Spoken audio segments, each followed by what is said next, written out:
Olá, turma do oitavo ano, tudo bem com vocês? Espero que sim. Turminha, nós iremos continuar nosso assunto, tá? Que estamos já agora, nessa última aula, para encerrar esse assunto sobre a questão do Império e a República, tá? E hoje nós estaremos falando sobre a crise do Império.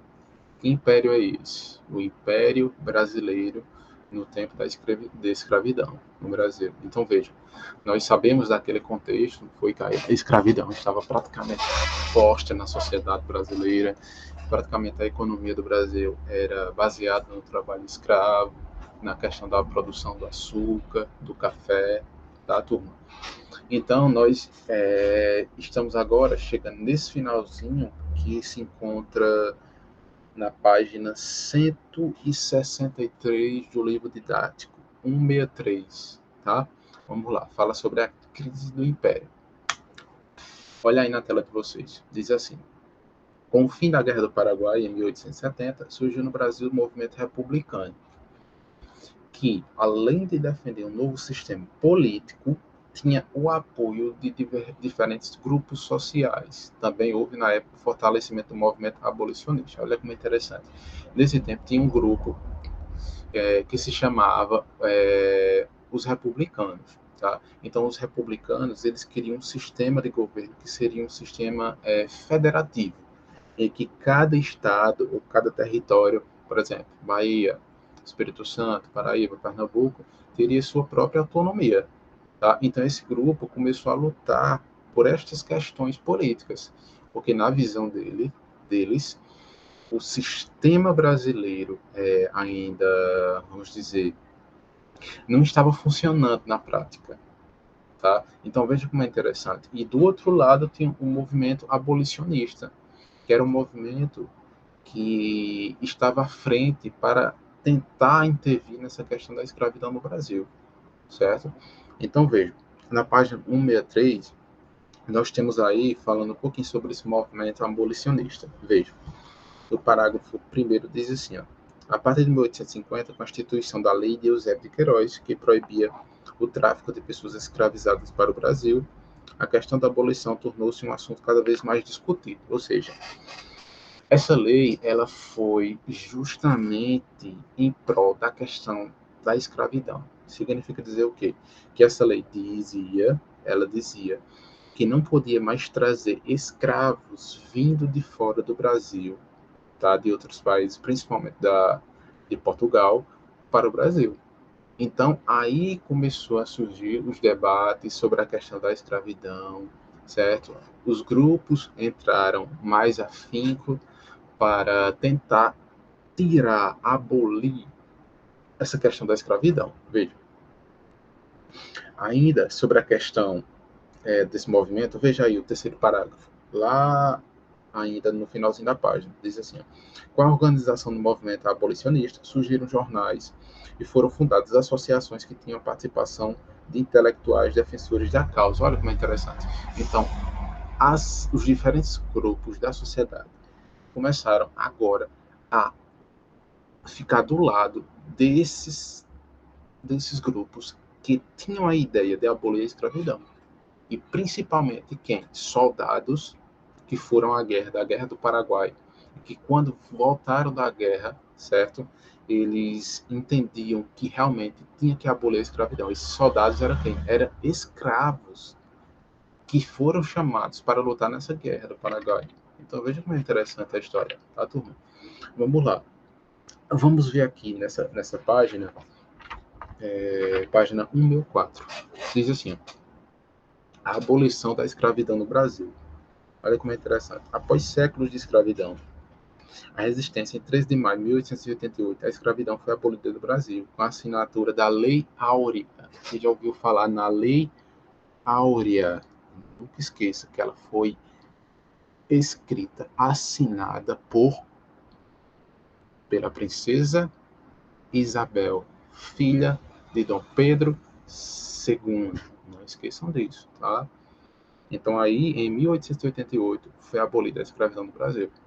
E tanta pressão desses grupos dos abolicionistas, de soldados que vieram da Guerra do Paraguai, que que eram escravizados, tá, turma?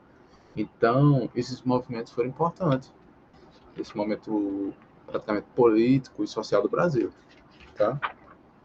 Vamos aqui para a página 166, que fala sobre o movimento republicano, tá? E se vocês veem essa imagem aí da tela de vocês, tem tudo a ver. Vejam, pessoas brancas, tá? Que eram o quê? Pessoas bem economicamente, que era a elite da época, e pessoas negras, quem? Os escravos. Então, eles estavam comemorando a sua libertação, certo? Porque o movimento da escravidão acabou de ser extinguido, ser extinto, tá? Então, olha como é interessante a gente ver através da imagem tantas informações ricas, tá, turma? Vamos lá. Nessa página 166 fala sobre o movimento republicano, tá? Esse movimento republicano, se vocês veem aí no terceiro parágrafo, vai dizer assim: esses e outros preceitos foram difundidos no Manifesto Republicano, publicado em 3 de dezembro de 1870. O manifesto influenciou a fundação de outros partidos semelhantes. Vejam, no parágrafo 2 diz assim: esse partido considerava a monarquia um sistema decadente. Olha como é interessante. Os republicanos achavam que a monarquia, ou seja, a figura do rei, a figura de toda aquela família da linhagem,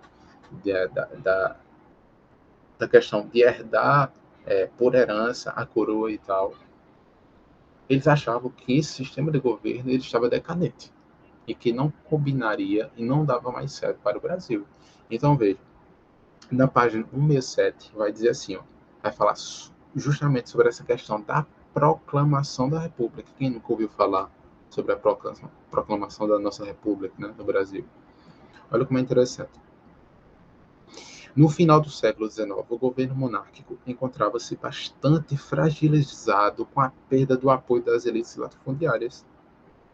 Após a abolição e do apoio da Igreja, após os conflitos que envolveram as questões religiosas.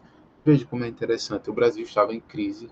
Por quê? Porque tinha abolido a escravidão, porque também encontrava-se bastante fragilizado economicamente, porque também essas elites do Brasil, que os latifundiários, que são os grandes proprietários de terra, não estavam mais apoiando essa questão do governo monárquico.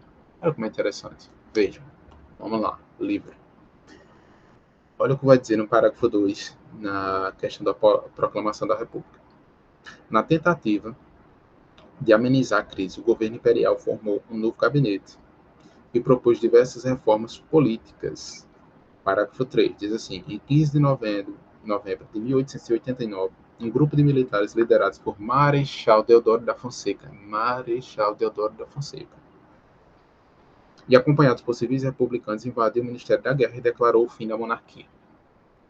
Olha, se instala aqui então a República Federativa do Brasil, tá? Então, esses republicanos invadiram o Brasil e proclamaram, através da figura do Marechal Deodoro da Fonseca, a República do Brasil, tá? Veja, vamos para cá agora. No finalzinho ainda da página 167, vocês vão ver aí, ó, estabelecendo uma república como um novo sistema de governo. Pronto, essa é a última parte. Pessoal, para a gente entender tudo isso, a gente precisa entender o quê? Que o Brasil passava por um momento de crise política, crise econômica, estava se desvencilhando aos poucos de Portugal, certo? Os escravos não estavam mais vindo para o Brasil. A escravidão no Brasil foi abolida através de toda uma pressão vinda dos grupos abolicionistas. Então aí aboliu a escravidão, iniciou-se uma questão sobre o novo tipo de sistema de governo no Brasil. Olha como as coisas foram acontecendo. Foi de um ano para o outro. 1888, abolição. 1889, proclamação da República. Então, foi logo em seguida.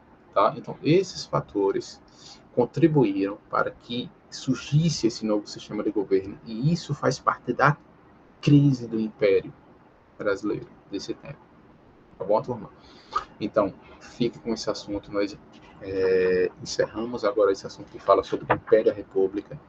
Iremos fazer a nossa atividade avaliativa, que é o joguinho sobre o jogo do Kahoot, que vai ser algumas questões relacionadas a esse assunto do nosso livro didático, tá? Não esqueçam, tá? Qualquer dúvida, procurem o professor de História e mandem mensagem ou e-mail para mim. Beleza, turma? Qualquer dúvida, estou aqui. Até mais. Tchau, tchau, turma.